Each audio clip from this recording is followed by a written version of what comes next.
America ಮತ್ತು Iran ನಡುವಿನ ಉದ್ವಿಗ್ನತೆ ತಗ್ಗಿ ಶಾಂತಿ ಒಪ್ಪಂದ ಜಾರಿಗೆ ಬಂದ ಬೆನ್ನಲ್ಲೇ ಜಾಗತಿಕ ವ್ಯಾಪಾರಕ್ಕೆ ಮಹತ್ವದ ಕೇಂದ್ರವಾಗಿರುವ ಹಾರ್ಮುಜ್ ಜಲಸಂಧಿಯಲ್ಲಿ ಹಡಗು ಸಂಚಾರ ಮತ್ತೆ ಚೇತರಿಕೆಯನ್ನು ತೋರಿದೆ.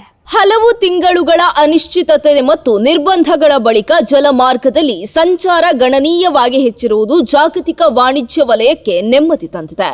ಕಡಲ ಗುಪ್ತಚರ ಸಂಸ್ಥೆ ಕೆಪ್ಲರ್ ಬಿಡುಗಡೆ ಮಾಡಿದ ಅಂಕಿ ಅಂಶಗಳ ಪ್ರಕಾರ ಜೂನ್ 24ರಂದು ಹಾರ್ಮುಜ್ ಜಲಸಂಧಿಯ ಮೂಲಕ ಹಡಗುಗಳ ಸಂಚಾರದಲ್ಲಿ 105% ಏರಿಕೆ ದಾಖಲಾಗಿದೆ.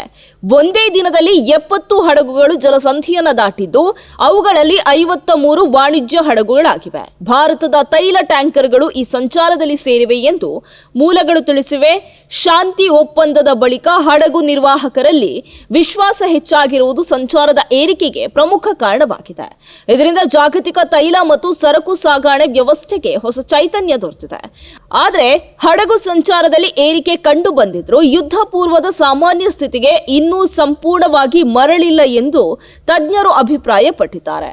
ಇರಾನ್ನ ಇಸ್ಲಾಮಿಕ್ ರೆವಲ್ಯೂಷನರಿ ಗಾರ್ಡ್ ಕಾರ್ಪ್ಸ್ ನೀಡಿರುವ ಎಚ್ಚರಿಕೆಗಳು, ಕಡಿಮೆ ಗೋಚರಿಸುವ ಟ್ರ್ಯಾಕಿಂಗ್ ವಿಧಾನಗಳು ಬಳಸುತ್ತಿರುವ ಕೆಲವು ಹಡಗುಗಳು ಸಮುದ್ರದಲ್ಲಿನ ಸ್ಫೋಟಕಗಳನ್ನು ಸಂಪೂರ್ಣವಾಗಿ ತೆರವುಗೊಳಿಸಿರುವುದು ಸೇರಿದಂತೆ ಹಲವು ಅಂಶಗಳು ಇನ್ನೂ ಕಳವಳಕ್ಕೆ ಕಾರಣವಾಗಿವೆ.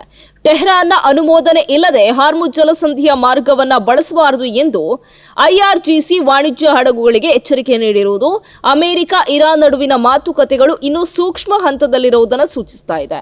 ಇದರ ನಡುವೆ ಒಮಾನ್ ಸರ್ಕಾರ ಜೂನ್ 24ರಂದು ಹಾರ್ಮುಜ್ ಜಲಸಂಧಿಯಲ್ಲಿ ಹೊಸ ಹಡಗು ಕಾರಿಡಾರ್ ಅನ್ನು ಘೋಷಿಸಿದ್ದು ಇದಕ್ಕೆ ಇರಾನ್ ತೀವ್ರ ವಿರೋಧ ವ್ಯಕ್ತಪಡಿಸಿದೆ. ಆದರೆ ಅಂತಾರಾಷ್ಟ್ರೀಯ ಸಾಗರ ಸಂಸ್ಥೆ ಸಹಯೋಗದೊಂದಿಗೆ ಹಡಗುಗಳ ಸುರಕ್ಷಿತ ಸಂಚಾರವನ್ನ ಪುನಃ ಸ್ಥಾಪಿಸುವ ಉದ್ದೇಶದಿಂದ ಈ ಮಾರ್ಗವನ್ನು ಅಭಿವೃದ್ಧಿಪಡಿಸಲಾಗಿದೆ ಎಂದು ಒಮಾನ್ ಸ್ಪಷ್ಟಪಡಿಸಿದೆ.